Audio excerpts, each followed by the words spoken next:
Snowboarding. Do you often find yourself stuck in the house during the winter months and wonder, what is there to do outside? Well, one thing you could try is snowboarding. Snowboarding is an exciting and extreme winter sport that will get you out of the house during the dreary winter months. Snowboarding now makes up for about 50% of all activity on the slopes, according to the website Beginner Snowboarding Tips. I first began snowboarding about 4.5 years ago, and it has helped me to stay active throughout the winter months. The first thing I will cover is the clothes you will want to wear up to the mountains that often have freezing temperatures. Then I will explain the different options in buying or renting your board, boots, and bindings. After that, I will explain the basics of how to snowboard and where you should start as a beginner. By knowing what equipment to buy, where to go, and the skills involved in snowboarding, everyone will have a chance at succeeding on the slopes. One of the most important things to remember before snowboarding is to dress for the occasion. There is a general checklist I use to make sure I'm wearing everything I need to be wearing before going snowboarding. I start at my feet and work my way up. First, there are the socks that should be thermal. Second, you should wear either thermal or jogging pants under your snow pants that are waterproof as well.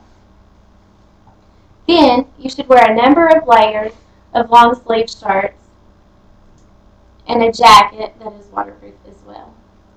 The last thing to remember is the toboggan and gloves that should be the strap-on kind.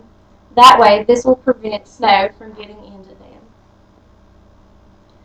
There are three main types of equipment needed before going snowboarding. The first thing needed is perhaps the most obvious, and that is the snowboard itself. Snowboards come in a variety of different shapes and sizes, and it is very important to get a size for your build. That way you are comfortable on the slopes. The second piece of equipment needed is boots. Snowboarding boots are not like regular boots. Snowboarding boots are uncomfortable and restrict movement to prevent injury and promote stability. The last piece of equipment needed is bindings, which hold your boots to your board. There are two kinds of bindings: strap on and step in. Step in boots are easier to get in, but strap on are more stable. Finally, now that you are suited up and have your equipment, you are ready to go boarding. The act of snowboarding can only be learned through experience, but there are a few tips that can prove to be very helpful. The most important thing to remember is to stay relaxed while on the board. Tensing up seems to make things worse because when you're not loose, it's hard to adjust to bumps and other obstacles along the way. There are two ways to go down the mountain. These are referred to as hillside and toeside.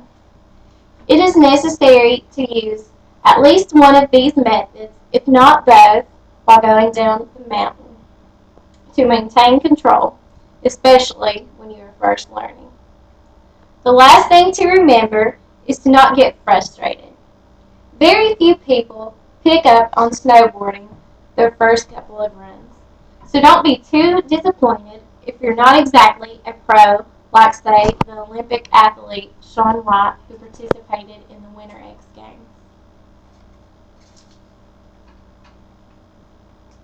I hope this has shown the audience the steps to becoming a successful snowboarder and given them a new interest for the winter months. As you have seen, snowboarding takes quite a bit of preparation and patience,